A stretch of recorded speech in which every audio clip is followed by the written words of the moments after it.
Hello, today we'll continue our series of lectures on behavioral science, and today we'll begin a new series of topics.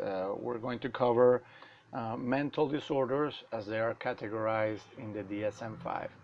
Now, we already talked a little bit about sexual dysfunction disorders and other disorders that are in the DSM-5, but starting today, we're going to dedicate the whole lecture to that. And the DSM-5 has many disorders. It actually has hundreds of them.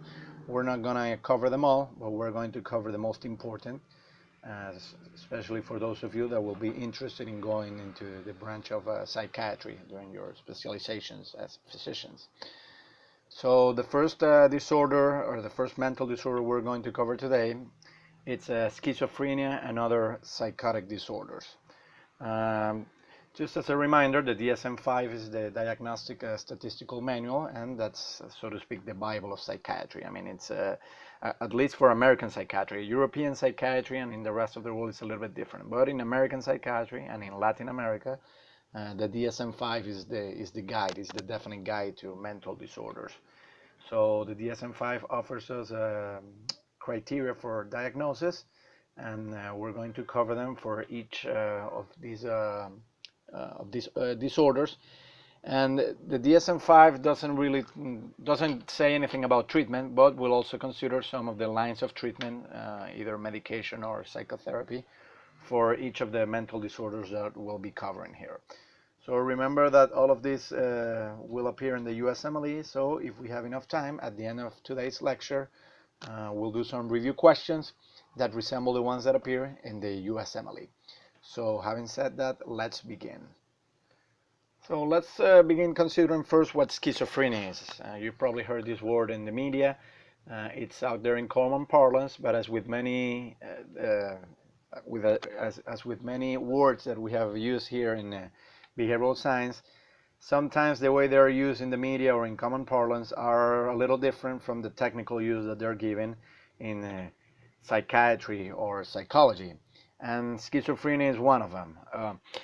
Usually, the etymology of schizophrenia, that is to say the origin of this word, it means divided head. So schizo means division in Greek, and phrenos means head.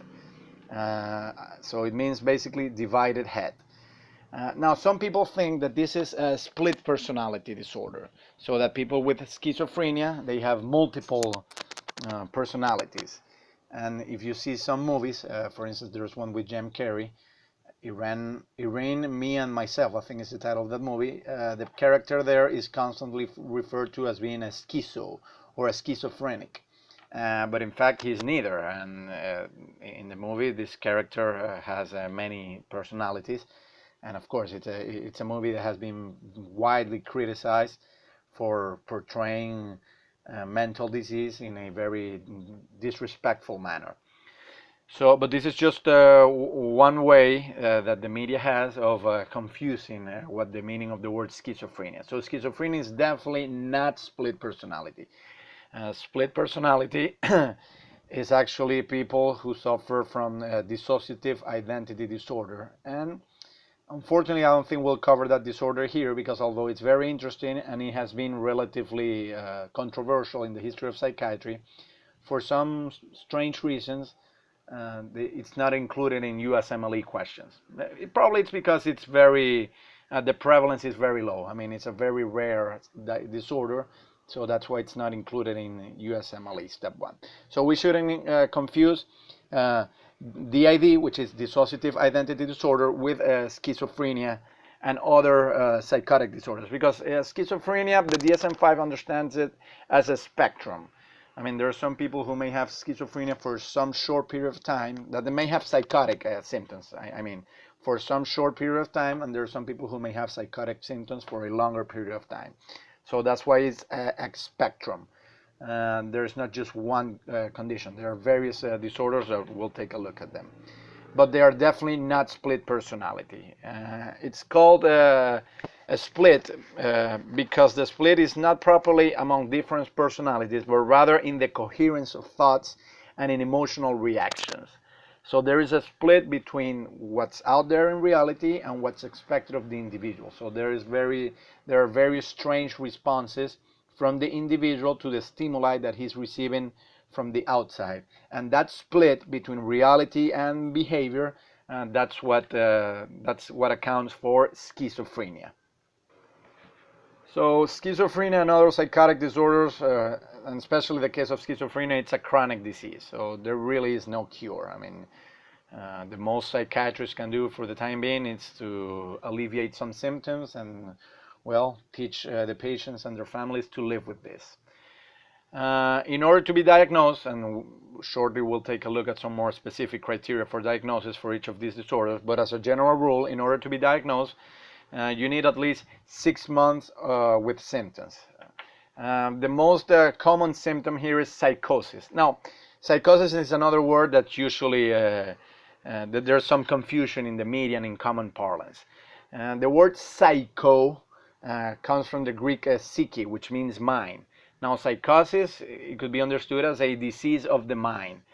But this is usually confused with psychopathy. Now, psychopathy it's a different disorder. It's actually related to the antisocial personality disorder. So those people that are called psychopaths are different from those people that are called psychotic. Now, psychotic is a loss of touch with reality. It's people who speak, and when they speak, it doesn't make sense when they say. They have distorted perceptions of the world, and so on. Whereas psychopaths, they do not lose touch with reality. They know where they are. They know what day it is. They are capable of rational thought, and so on. But they are considered to be antisocial in the sense that they have not assimilated moral rules, and they are morally they're very immature because they don't know how to behave, and they don't with regards to others, and they don't know how to respect other people's rights.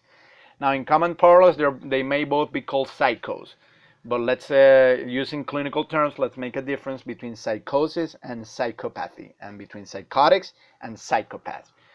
Here we're concerned with psychotics, and psychotics, or people who are suffering from psychosis, and psychosis is a loss of touch with reality. So in schizophrenia and other psychotic disorders, well, there's a persistent disturbance of thought, of behavior, of speech, and there's also social withdrawal. So these people are very disturbed, and there's a lot of mental distress. I mean, schizophrenia is one of the more severe mental disorders, because you can tell that the patient is suffering because of how disturbed they are by all the thoughts coming in, and they usually don't have a coherence. So it's very difficult to hold a meaningful conversation with someone who is psychotic, because they have no train of thought. I mean, they just don't make sense whenever they speak. So this is why it's very difficult to treat, and why there may be no cure. There may be some pharmacological treatments, and we'll get to them later on, especially antipsychotic medication, but there really is no way of curing this. And psychotherapy may help in some regards, but it's not as efficient, especially cognitive behavioral psychotherapy, because the patient has lost touch with reality. Now, remember that in cognitive behavioral therapy, you're trying to change people's thoughts because they probably have some distorted perceptions, but you confront them to make them see their reality. With schizophrenics, this is not so possible, because you just can't get to them, because their incoherence in their thoughts doesn't allow for you as a psychiatrist to confront them with what the real world is like. Schizophrenia and other psychotic disorders usually begin, in the case of men, between the ages of 15 and 25. So this is the peak age of onset. Whereas for women, it's a decade later. It's in between 25 and 35 years old. If it's not severe enough, and not all cases are very severe, in the case of schizophrenia, there may be normal memories, so people may remember some past events, and there may be normal time and space orientation. So if you ask an schizophrenic what day is today and where are they, and remember this was one of the questions in the when we studied intelligence tests and psychiatry interviews.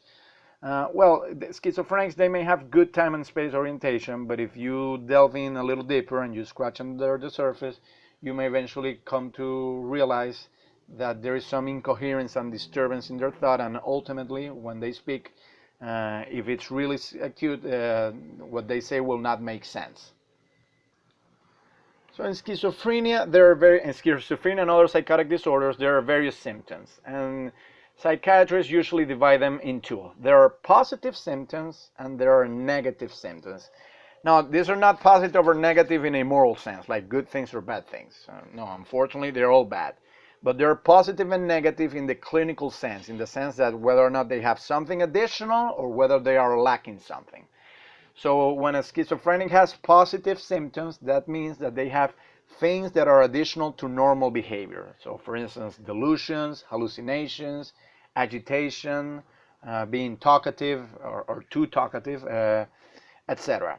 Now, for patients that have these symptoms, and these are positive symptoms, usually the line of treatment here is a typical antipsychotic medication, and we'll get to the difference between typical and atypical psychotic medication a little bit later on. But for now, it suffices to know that patients with positive symptoms, that is to say with things additional to normal behavior, they have good response to typical antipsychotic medication. Now, apart from positive symptoms, there are also negative symptoms, and these are things that are missing from expected behavior. So these are things that normal people have, but that schizophrenic patients do not have. And those things are, well, first of all, motivation, or they may be socially withdrawal, that is to say the schizophrenics. They may have flattened effects, so normal people have, emotional response to any given situations. People with schizophrenia, if they have negative symptoms, they may not have that emotional response. That's called flattened effect. Normal people have normal thought processes. In people with negative symptoms in schizophrenia, they do not have those normal thought processes, so they may have cognitive disturbances. Normal people have good grooming. This may be lacking in people with schizophrenia, so they have poor grooming. All of these are negative symptoms. Normal people may speak normally, and they make sense when they speak. That's not the case with patients with schizophrenia, and a negative symptom is a poor speech content. So in the case of negative symptoms, they respond better to atypical antipsychotic medication. And these are more recent medications that have been designed in different labs. So let's take a little bit more of a detailed look at the symptoms. As I was saying, some positive symptoms is illusion. Now, there's a difference between illusion, hallucinations, and delusions. So let's briefly consider the three of them. Well, an illusion is a misrepresentation of an external stimuli.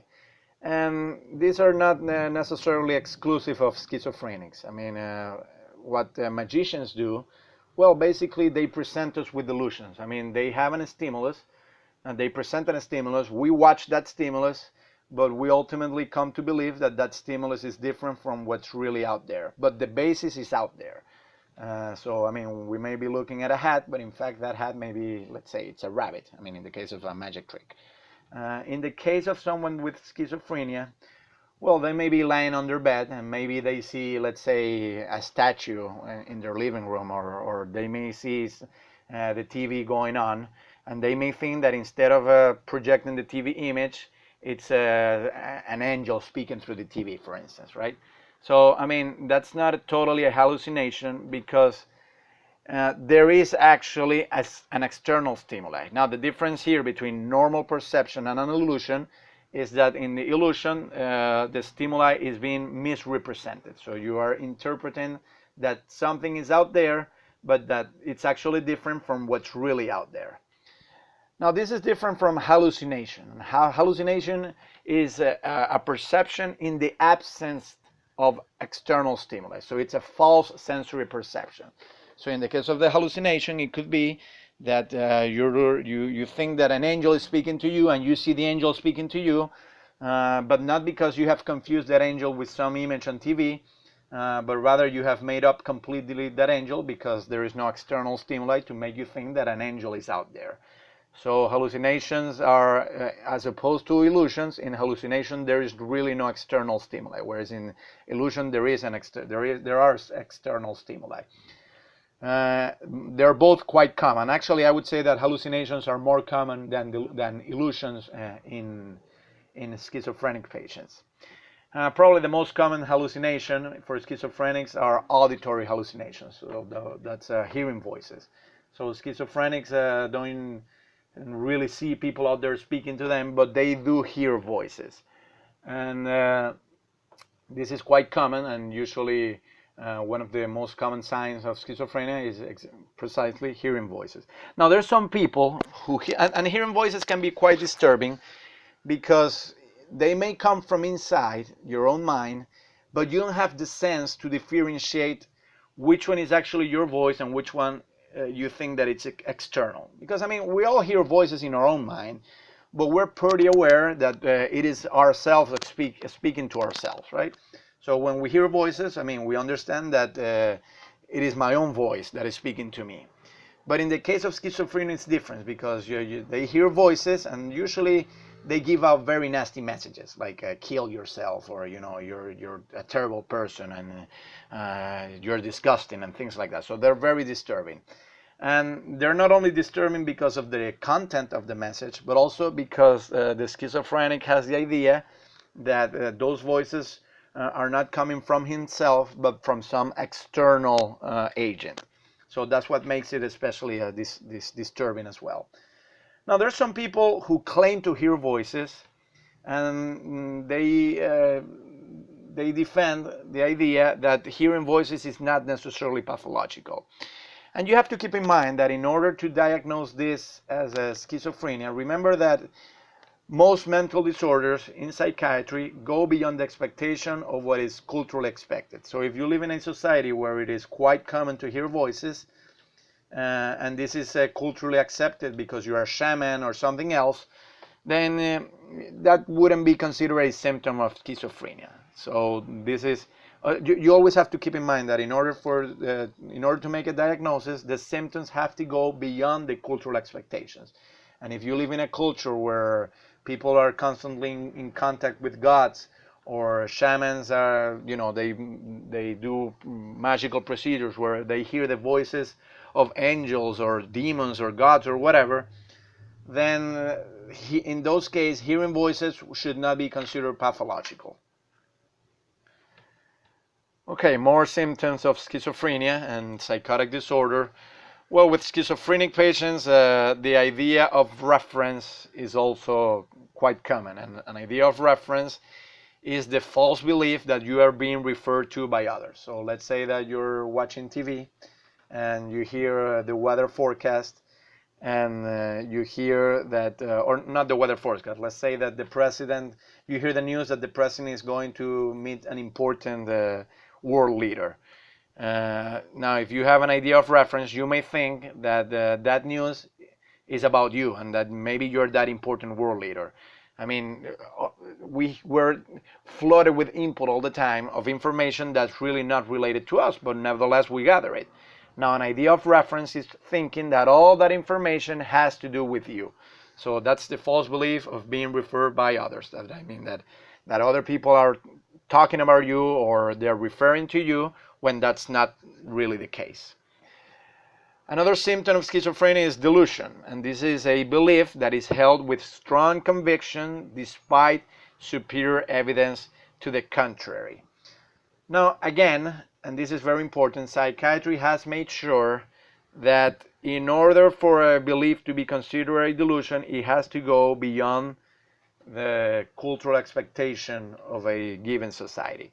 So, for instance, to someone who's not a Christian, if someone in a Christian society believes that a man 2,000 years ago died in crucifixion and then he rose 3 days later, well, that's a quite weird idea. Let's be honest about this, and it's opposed to the evidence. I mean, we see dead bodies all the time, and none of them go back to life. So this is a belief that by Christians is held with strong conviction, well, despite the evidence to the contrary. But inasmuch as this is a culturally expected belief, this shouldn't be considered a delusion. There is a famous book by Richard Dawkins, a famous atheist, that the title is The God Delusion. And basically there he's claiming that believing God is a delusion. But from a psychiatric point of view, Richard Dawkins is wrong. Now, maybe God exists, maybe he doesn't. That's not the point here. The point is whether or not believing in God is a delusion. And from a psychiatric and clinical point of view, it is not a delusion because it is culturally expected. So a delusion, in order to be considered as such, has to be a belief that is held with strong conviction despite superior evidence to the contrary, and that also goes beyond cultural expectations.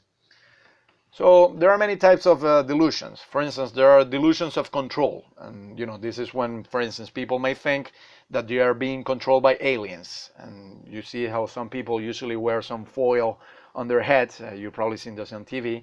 Well, those people are thinking that maybe aliens are controlling their thoughts.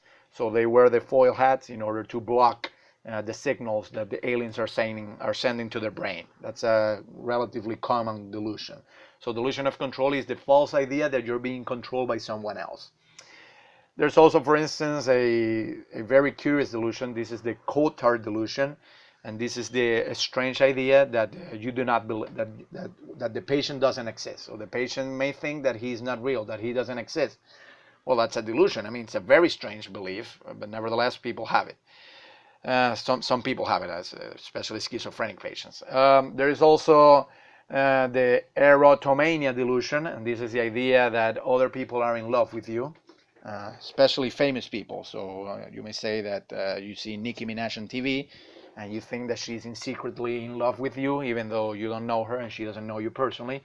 But if you hold that belief, well, it's delusional because, I mean, don't be ridiculous. Nicki Minaj is not in love with you. She doesn't even know you. But if you have this delusion of erotomania, you may come to hold this belief with very strong conviction. And the thing with delusions is that you have such a great conviction over this that no matter what the contrary evidence is that is presented to you, you will not accept it. So these are really what in philosophy are called incorrigible beliefs. I mean, people who hold delusional ideas, they're not open to evidence. And no matter how much you try to persuade them otherwise, you will not succeed in doing that. There's also delusional jealousy, and this is when people think that their spouses are being unfaithful, they're cheating on them. And again, that may be true, but many other times it's not true. Now, this is a delusion when people persistently believe that their spouses are cheating on them, despite the fact that there is no evidence whatsoever. There may also be clinical lycanthropy, and this is the strange belief that the patient is becoming an animal. So if the patient believes that he's becoming a wolf or a bird or a cat or whatever, that may be considered a clinical lycanthropy delusion. And another very common delusion is the religious delusion, thinking that you're God or that you're an angel or that you're Satan or the devil or whatever. Now, again, I mean, would you consider Jesus to have a delusion, a religious delusion, because he claimed to be either God or a prophet or whatever? Well, I wouldn't say so, because given the cultural expectation, it was relatively common for people during the times of Jesus to claim to be, well, not properly God, but at least some prophet. So again, I mean, for religious delusions, in order to be considered properly religious delusions, it has to go beyond the cultural expectation. And also there are delusional perceptions as symptoms of schizophrenia. And this is the idea that, well, you may see something that it's out there, but you may interpret it widely different from the way normal people interpret them. So for instance, let's see that, for instance, a very famous case is Don Quixote in the famous novel by Cervantes. So Don Quixote goes out and he thinks that windmills are actually giants, and he goes out and fights against them. Now, in the case of Don Quixote, I mean, the windmills really are there, and Don Quixote is perceiving the windmills, but the perception that he gets from that is delusional because they're just windmills, but he thinks that they're giants. So there may also be delusional perception in schizophrenia, and it's always very risky to do a diagnosis of historical characters or even fictional characters, but if you read Don Quixote, which is a great novel, well, I think you can come across the idea that Don Quixote suffers from some sort of schizophrenia or psychotic disorder. Another symptom in schizophrenia is a catatonia. Now, catatonia are motor abnormalities, that is to say, abnormalities in movement. They may be, for instance, stupor, and stupor is when there is no response to stimuli, so you pinch them in the face and they don't react, or things like that. There may also be catalepsy, and that is getting into uncomfortable positions for very long periods. And there may also be wakesy flexibility, and that is to resistance to moving limbs. So let's say that, for instance, you're shaking someone's hands, and when the other person is trying to let go of the hand, they have resistance to change the hand's position. So that's a wakesy flexibility. You know, they become very rigid once they're set in a particular position. That's also another positive symptom in schizophrenia and psychotic disorders. There may also be as symptoms thought block, and this is when people with schizophrenia or psychotic disorders, they are beginning to speak a sentence and all of a sudden they stop, and you know, there's no fluidity of thought. So for instance, I may say, good morning, let's say that I'm a schizophrenic patient, and I say, well, good morning, my name is Dr. Gabriel Andrade. Today we're going to talk about behavioral, and then I stop. You know, and then, you know, I just don't continue. And the students may ask, yeah, behavioral what? Professor, behavioral science? And say, I'm sorry, what? What are you talking about? So the thought has been interrupted. That's thought block. And it may also be that patients with schizophrenia may have disorganized thought. Now, this is when people begin speaking and there is no fluidity between ideas. So I may begin speaking about having a course on behavioral science, and then I may turn to speak about what I did yesterday, and then I may talk about politics, but not really with one thing leading to another, or one idea leading to another and making a coherent whole. So this is disorganized thought. And it's actually relatively common among schizophrenics, and that's why it's very difficult to have meaningful conversations with schizophrenics, because ultimately it doesn't make sense what they say. I mean, they are not able to hold a conversation together, because once they begin speaking about one topic, they may all of a sudden jump to an entirely unrelated topic that doesn't have to do with the topic they're originally talking about. And you know, this impairs the comprehension of what they're speaking about.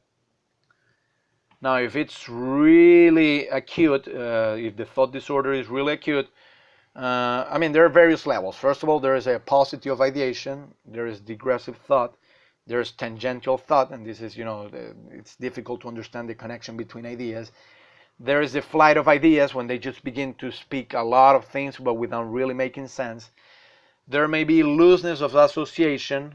This is when, you know, there are grammatically correct phrases, but the ideas are unintelligible. And if it's really severe, there may be word salad or gibberish. So they may just begin to speak out words that do not even follow a grammatical order. And this is, you know, the highest level of thought disorder and speech, you know, disorganization. Patients with schizophrenia may also have impaired abstraction ability, so they may have problems discerning the essential qualities of objects or relationships, so they may not have the ability to make abstract thought. Remember when we talked about cognitive development, we saw that very young children also have this problem, that they're not able to gather abstract relation between things, and that they may take too literally some words that in common people have more of an abstract meaning. So for instance, if a patient shows up in the hospital and the doctor asks him, what brings you to the emergency room? Well, I mean, we understand that the question, what brings you to the emergency room, the doctor there is asking us, why are we there? I mean, do we have some pain? Do we feel bad? And so on.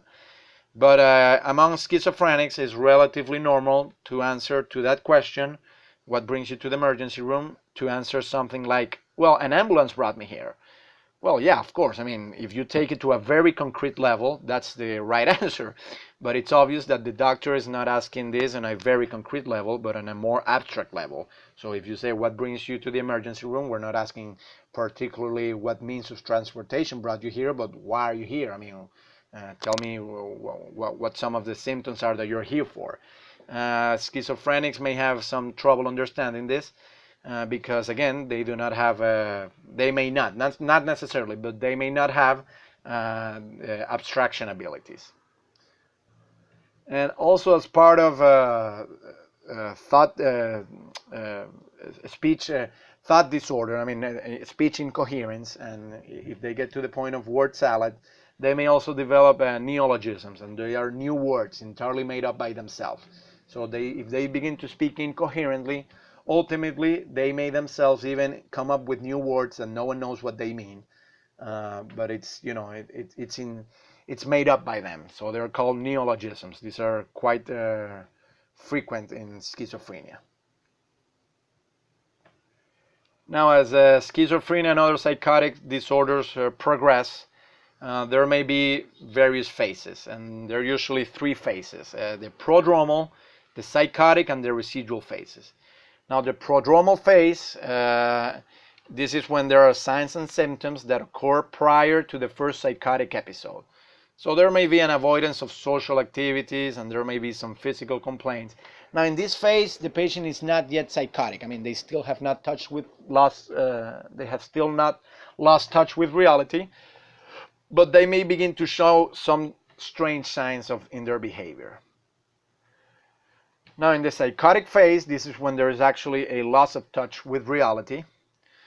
And in the residual phase, which may be a time period between different psychotic episodes, the patient is in touch with reality, but he doesn't behave normally in a full sense. So remember that in schizophrenia, it's an spectrum. So, I mean, some people may have psychotic disorders and the crisis may become quite acute, but then eventually they may recover, but if they are diagnosed with schizophrenia, and in as much as it's a chronic condition, this is only a partial recovery, and it is expected that the patient will return to the psychotic phase and will have new psychotic episodes. So this is why when medication is prescribed, and medication and treatments need to be followed accordingly, because it's quite likely that if the medication is not taken, there is a greater risk of entering again into a new psychotic phase with a new loss of touch with reality. So let's take a look at what the DSM-5 properly has to say about each of the psychotic disorders. First of all, there is delusional disorder. Now, the DSM-5 tells us that in order to diagnose this as a condition, as a delusional disorder, the patient needs to have one or more delusions for more than 1 month. Now, it's not necessarily here, and the patient should not have catatonia, disorganized speech, or hallucinations in order to be diagnosed with this disorder. I mean, delusional disorder is the disorder of patients who have delusions, but nevertheless they're able to function. So, you know, some people may have relatively normal lives. They may function with their families and in their workplaces, but they may still have some delusions, some false belief that is held with conviction despite evidence to the contrary. So in this case, if a patient has one or more delusions for more than 1 month, but there is no catatonia, and there is no the functioning is not impaired, and also the delusions are not in the context of mood disorders, and we'll get to mood disorders later on, and the disturbance is not due to substance abuse, then the patient must be diagnosed with delusional disorder. Now, in delusional disorder, the DSM-5 recommends that if you're going to make a diagnosis, it should also be specified.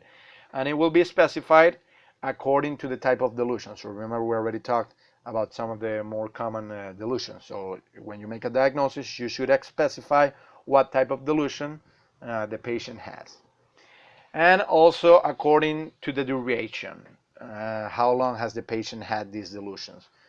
So whether it's a first episode and it's currently in an acute episode, whether it's a first episode but it's currently in partial remission or in full remission, whether there are multiple episodes, whether they are acute or these multiple episodes are in partial remission, or whether they're in full remission, or whether the delusions are continuous. That is to say that they do not stop. So that's a delusional disorder. Let's take a look now at brief psychotic disorder according to the DSM-5. Well, the DSM-5 tells us that in order to diagnose this disorder, there should be at least one of these symptoms. First of all, delusions, hallucinations, or disorganized speech. Now, the duration of the episode is more than 1 day, but less than a month. And the disturbance should not be explained by either bipolar disorder. When we get to mood disorders, we'll see that if in the case of bipolar disorder, or what, as it used to be called, mania depression, if it was severe enough, maybe the patient could have either hallucinations or delusions. Now, if in the case of maniac episodes, a patient has delusions or hallucinations, then we should not diagnose that as brief psychotic disorder. We should only diagnose brief psychotic disorders if the patient has those symptoms, but those symptoms are not explained by manic or depressive episodes or by substance abuse. So very much as in delusional disorder, the DSM-5 also recommends to make some specifications. So it should be specified whether or not this disorder has or not a marked stressor. Now, a marked stressor may be a circumstance in life that when the patient is facing that may facilitate that the patient will develop a psychotic episode. So there could be with or without marked stressors. It should also be specified whether or not this has anything to do with the postpartum onset. Now, you may remember when we talked about pregnancy, there may come a time when mothers who have given birth, they may become severely depressed. I mean, if they're mildly depressed or depressed, those are the so-called baby blues. But that depression may be even more severe, so that may lead to a more significant depression. But if it's even more severe, it may have some psychotic symptoms. So the mother may believe may have some delusion regarding the baby, and that's especially dangerous because there is a higher risk that the mother may harm the baby. So if a mother that just gave birth has a psychotic episode, then you should specify whether or not that psychotic episode is due to postpartum onset. And you should also specify in making this diagnosis whether or not there is catatonia. Remember, catatonia are the motor abnormalities. And also you should specify the severity according to the duration of the symptoms in a scale from 0 to 4. But remember that in order for this to be diagnosed only as a brief psychotic disorder, it should only last from 1 day to 1 month. If it is more than 1 month, then you shouldn't diagnose this as a brief psychotic disorder. You should actually diagnose it as Schizophreniform Disorder. And let's take a look at what the DSM-5 has to say about this disorder, Schizophreniform Disorder. Well, this is basically a form of schizophrenia, but that it's not as short as the brief psychotic disorder, so it's longer than 1 month, but shorter than 6 months. And 2 or more of these symptoms have to be met. Now, those symptoms are delusions, hallucinations, disorganized speech, catatonia, or negative symptoms. Remember, the negative symptoms is mostly flattened effect. So in flattened effect, there may be an emotional stimulus coming from the outside that you would expect in someone normal to have an emotional response to that stimulus. So for instance, if you're told that your mother died, well, you're expected to cry. Or if you're told a joke, you're expected to laugh. In flattened effect, there is no correspondence to the stimulus and the emotional response to that particular stimulus. Now, also keep in mind that in the schizophreniform disorder, as opposed to the brief psychotic disorder, in schizophreniform disorder, the DSM-5 requires 2 or more of these criteria. In brief psychotic disorder, only 1 of these symptoms is required, whereas in schizophreniform, 2 of these symptoms are required. And the episode must be longer than 1 month, but shorter than 6. Now, very much as in the brief psychotic disorder, you have to make sure that this is not due to some major depressive or maniac episodes or to substance abuse. And there are also specifications for this disorder. You should specify whether or not they have good prognosis. So, and this will depend on the premorbid condition. So, I mean, what was their condition before developing this new disorder, and also the presence of other symptoms. You should also specify whether or not the patients have a catatonia. And remember, catatonia are these motor abnormalities we've been talking about. And you should also specify the severity of the disorder depending on the intensity of the symptoms, again, on a scale from 0 to 4. So the least intense from 0, and the most intense should be given a point of 4. Okay, and let's get now to the main psychotic disorder here, which is schizophrenia. Now, schizophrenia tells us that in order for the patient to be diagnosed, there should be 2 of these symptoms, and they should be present significantly for at least 1 month. Either delusions, hallucinations, disorganized speech, catatonia, or the negative symptoms. Since the beginning of the symptoms, there must be a low level of functioning, so impairment in everyday activities for the patient. The signs of the disturbance should at least last for 6 months. The symptoms must not be due to mood disorders, and they must not be due either to substance abuse. And there are also some specifications to be made here. You should specify whether or not this is the first episode, and whether they're currently in an acute episode. If it is the first episode, whether they're currently in an acute episode, in partial remission, or in full remission. Or you may also specify whether or not they have multiple episodes, and in that case, whether those multiple episodes are in acute phase, in partial remission, or in full remission. You must also specify whether or not they have catatonia, and again, the severity from 0 to 4 on a scale of severity. Now, apart from those disorders, there is also another important disorder to take into account here, which is the schizoaffective disorder. And this has to do with the mood disorders that we'll cover later on in a future lecture.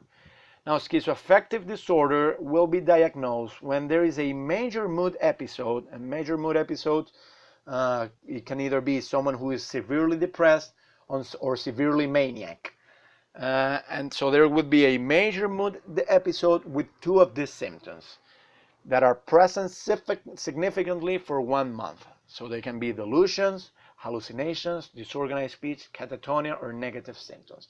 So this is when people have some mood episode. They're extremely happy or extremely sad, or not so much happy, because mania is not really about happiness, but it's about a lot of activity and about a lot of excitement. So someone who has extreme excitement or extreme lack of excitement or depression.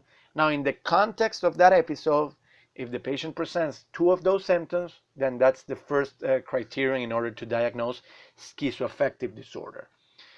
Now, if there is no mood episode, then the delusions or the hallucinations should last for 2 or more weeks.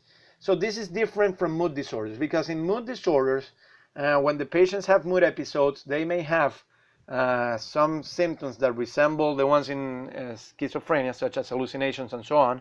But when the mood episodes are in remission, then those symptoms disappear. Here it's different.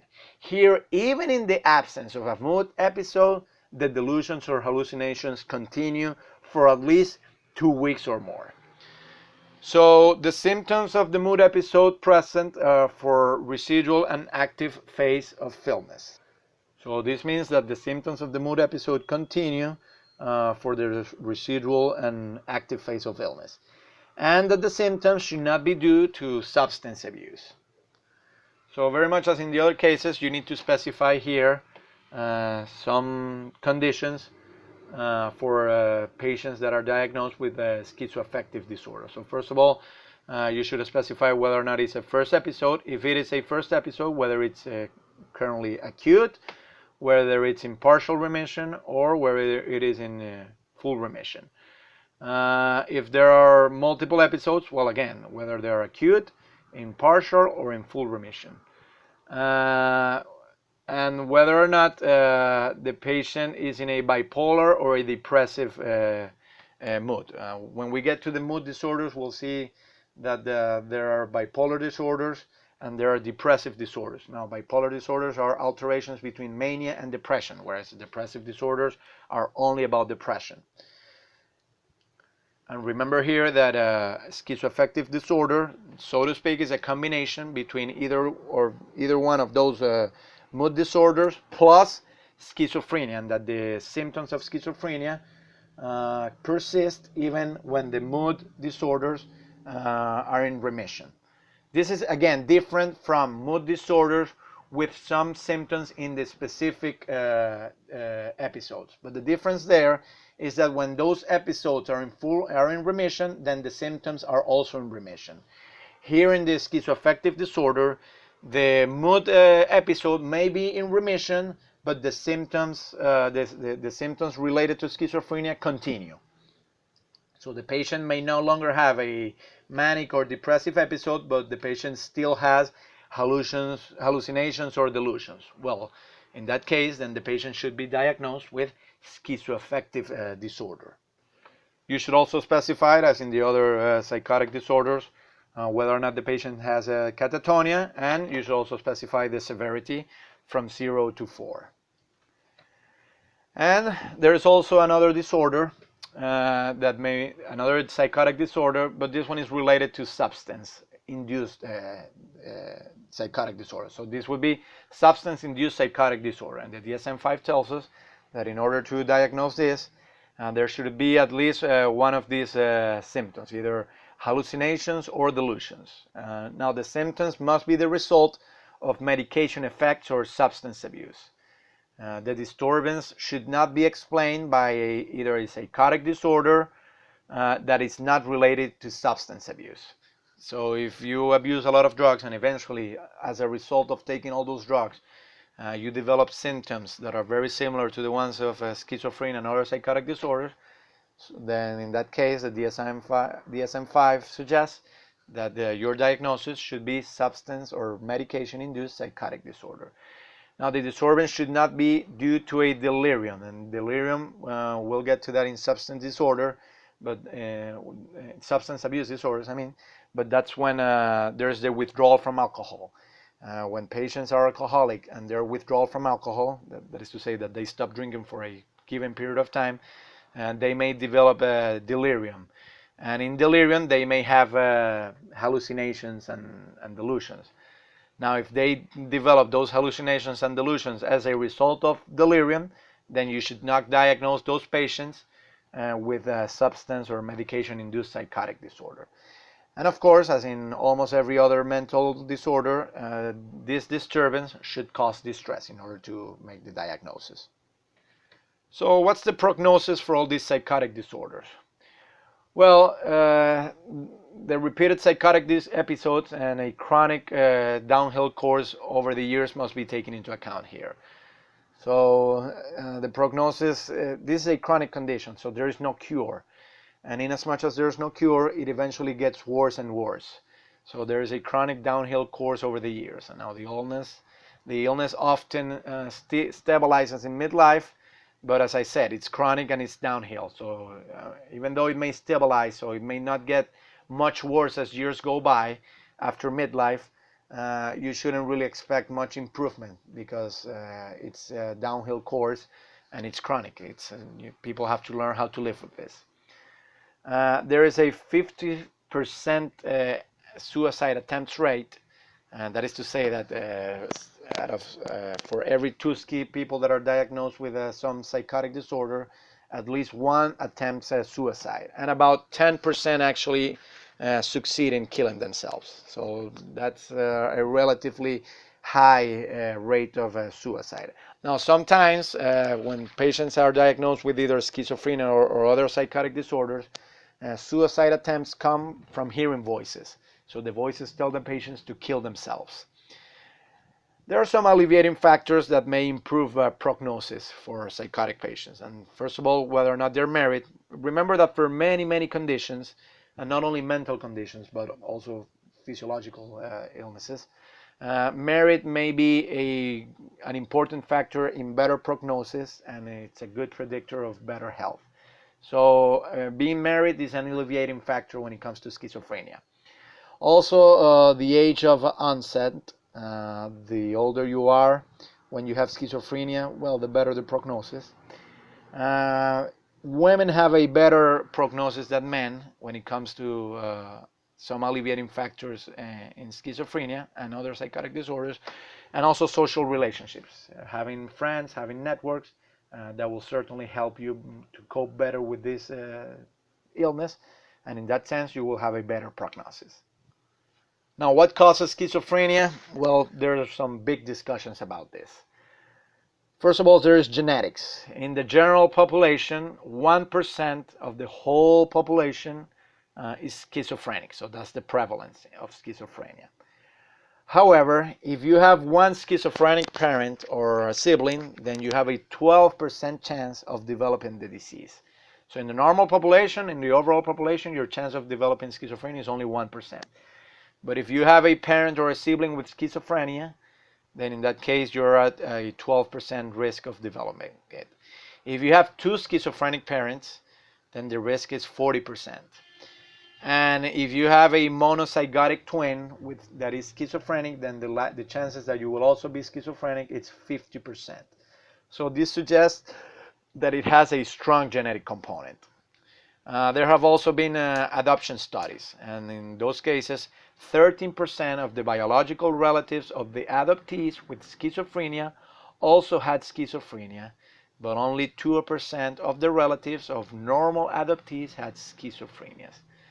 And when there have been studies on particular chromosomes, some markers associated with schizophrenia have been found in chromosome 6, chromosome 8, and chromosome 13, although this is not definitive. I mean, we still have not isolated the schizophrenia gene, so these are only markers and they are only working hypotheses. Apart from genetic causes, there may also be environmental causes. So poor nutrition during the first 6 months of pregnancy for the pregnant mother, that increases the risk that her fetus, when it is born, will eventually develop schizophrenia. There is also the hypothesis that maybe schizophrenia has something to do with some virus, because there is an increased rate of patients having been born in winter months, and that's a very strange correlation, but it is there. So the hypothesis here is that there is a higher chance of viral infections during pregnancy, so that when the mother is pregnant, especially during the last months of pregnancy, they are the winter months, the mother is at a greater risk of getting some viral infection, and that viral infection may ultimately harm the baby when it is finally born, and that viral infection may eventually cause schizophrenia. We're not so really sure about how big of a factor this may be, but there is a hypothesis that maybe schizophrenia is caused by a virus. There are other risk factors associated with schizophrenia as well. The older age of the father, and also if the patient, not the father, but the patient himself, has taken psychoactive drugs during their teen years. But remember, this is different. If you're going to diagnose someone with schizophrenia, this is different from psychotic disorder as a result of taking some medication or some substance. I mean, here we're only talking about a risk factor. So if you take psychoactive drugs during your teen years, you may not develop schizophrenia immediately, but that may increase your chances that later on you may develop schizophrenia. There is also some sociological speculation that life in the big cities may have more prevalence of schizophrenia than living in the countryside. Because although universally there is a 1% rate of schizophrenia worldwide, it has been found that there is a slightly higher prevalence in big cities than in the countryside. And some critics of capitalism and industrialization and modernity claim that living in big cities is much more stressful than living in the countryside, and all the hecticness and being hurried all the time and having to catch the subway and having to meet your boss and so on, that's so typical of big cities, that causes much more distress, and that may eventually increase the risk that you develop schizophrenia, whereas life in the countryside is a little bit more relaxed, So you are at a lower risk of developing schizophrenia. But this risk factor, although it has been mentioned by a lot of studies, it doesn't appear to be all that significant. There are also other factors that may increase the risk of schizophrenia and psychotic disorders. So if there is an Rh difference between the fetus and the mother, remember that Rh comes in the variant Rh negative and Rh positive. If there is an incompatibility of the Rh factor between the mother and the fetus, there can be some complications. And also that may increase the risk of developing schizophrenia later on. There's also the hypothesis of the downward drift, and this is the correlation with low socioeconomic status. So wealthier people apparently are at a lower risk of developing schizophrenia. Now, we're not so sure whether this is really an effect or a cause, or whether this is just a correlation. I mean, it could be that being poor increases the risk that you have schizophrenia, but it could also be the other way around. It could also be that once you have schizophrenia, because you're socially impaired, because you're not able to relate well to others, that eventually makes you poorer. So we're not really sure whether the relation between poverty and schizophrenia, which one is the cause and which one is the effect, but we do know that there is some important correlation there. In the past, some psychiatrists talked about the double-blind theory of schizophrenia, and this was the idea that if you were a child and you got contrasting messages or conflicting messages from your parents during your childhood, so if your mother told you one thing and your father told you another thing, and you eventually grew to be confused, that confusion would ultimately develop into schizophrenia. But today, this is a very discredited theory. I mean, the double-blind theory was defended by some psychologists and also by some anti-psychiatrists who believed that psychiatry was getting schizophrenia all wrong. But today, the biomedical paradigm insists that schizophrenia is not due to the double-blind. Now, the most likely risk factors when it comes to schizophrenia are the stuff that goes on in your brain. So it has been found that people with schizophrenia have abnormal frontal lobes and that they have decreased glucose in the frontal lobes. They have larger brain ventricles. Remember that brain ventricles are void spaces in the brain. So the larger the brain ventricles, the smaller the brain. And in the case of the schizophrenics, it has been found that they have larger brain ventricles. So in a sense, the schizophrenic brain tends to decrease in size, so it becomes a little bit smaller. There are also the smaller medial temporal lobes become smaller in patients who have schizophrenia. And this is the area of the brain that is associated with memory. So maybe patients with schizophrenia have their memory abilities impaired. And there are also fewer connections between brain cells in the brains of schizophrenics. There is also the theory, and this is quite defended by a lot of people in psychiatry, there is also the theory that the schizophrenia is caused by some imbalance in the neurotransmitters in the brain. So there is a dopamine hypothesis, and according to this hypothesis, schizophrenia is due to excessive levels of dopamine in the brain. And remember that dopamine is one of the neurotransmitters. Now, how do we know that this is true? How do we know that dopamine has something to do with schizophrenia and that an excess of dopamine causes schizophrenia? Well, we know this because stimulant drugs that increase dopamine availability, so for instance amphetamines and cocaine, they can cause some psychotic symptoms. So if we know that those drugs increase dopamine, also cause some psychotic symptoms, then we may presume that the patients that have these psychotic symptoms consistently, that may be because they have an excess level of dopamine in their brain. We also know that elevated levels of homovanillic acid, or HVA, which is a metabolite of dopamine, is in the body fluids of patients with schizophrenia. Now, so far, psychiatrists are not able to make a diagnosis of schizophrenia based solely on blood tests. I mean, you still need to do a lot of interviewing in order to diagnose schizophrenia, but it might be a hint. And we also know that an excess of serotonin, which is another neurotransmitter, it can cause the negative symptoms. So effective antipsychotics like clozapine, they have anti-serotogenic activity, and so this is a hint that if you're able to prevent some negative symptoms by using serotonin blockers, then that's a hint that an excess of serotonin effectively causes some negative symptoms of schizophrenia. So, what is the treatment for schizophrenia? Well, there may be, first of all, psychological treatments. Now, there is no cure, but because remember, this is a chronic condition, and schizophrenic patients are not rational, so you cannot build a rational sense into them with a cognitive behavioral therapy and so on. But even if there is no cure, psychological treatment may be helpful to alleviate some of the symptoms.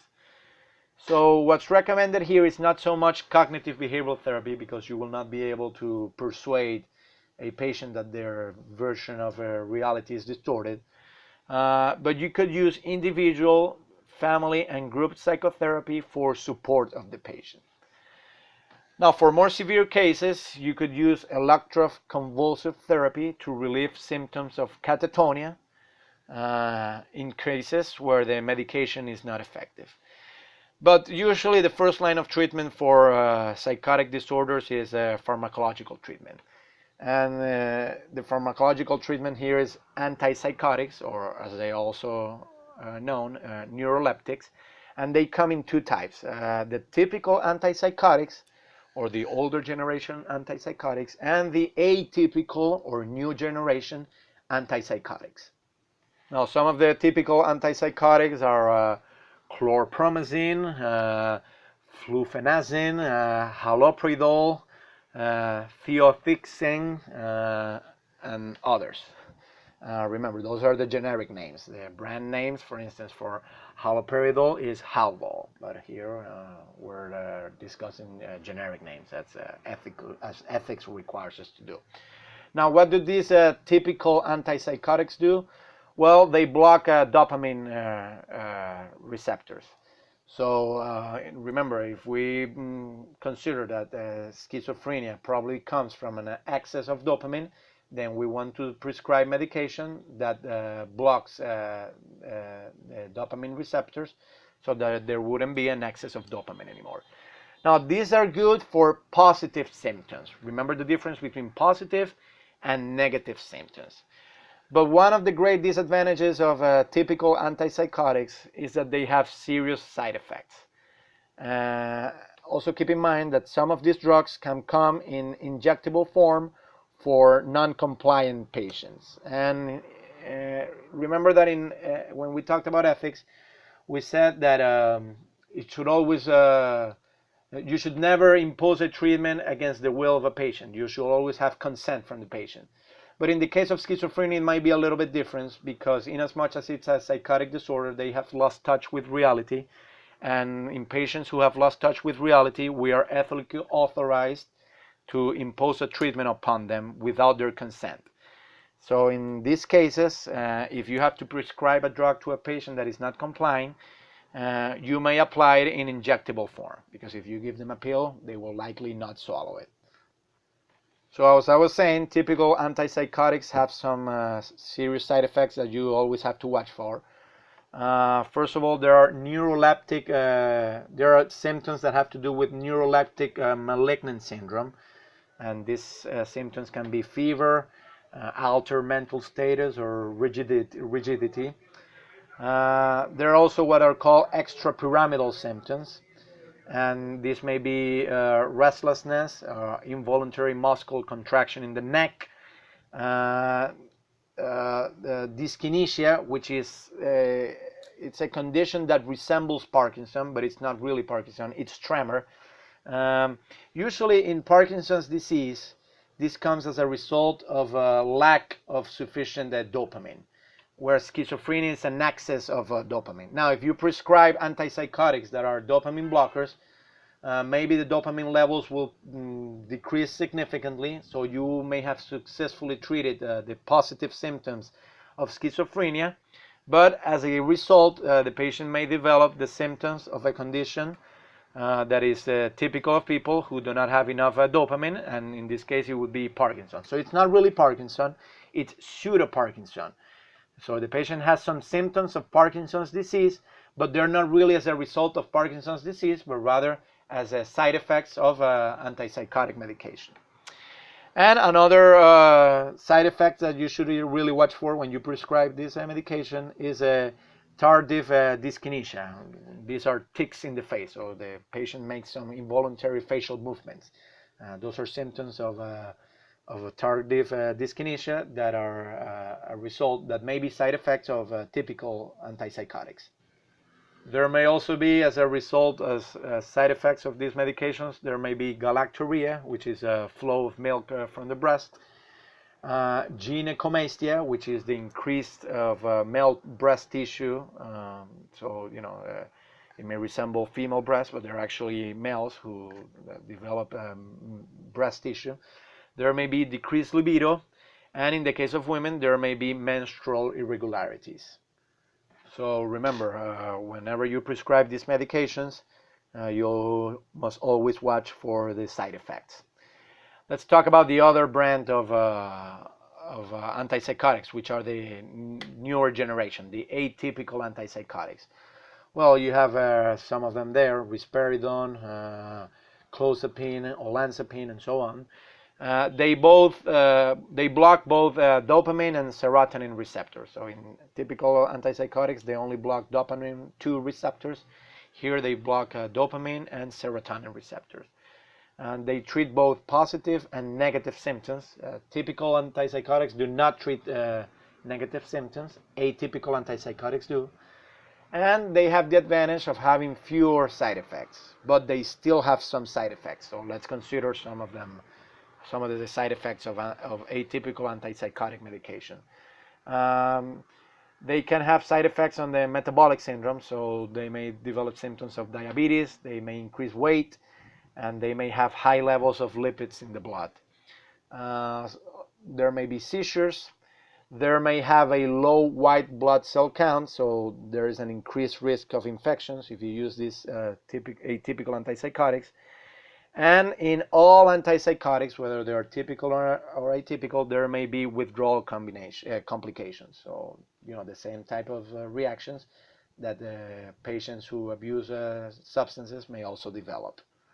Okay, that was a long lecture, but it's because schizophrenia and psychotic disorders are very important in psychiatry. So let's do a couple of Usmle questions to see how we do here. So a 20-year-old man who lives in a group home says that his roommates are spying on him by listening to him through the television set.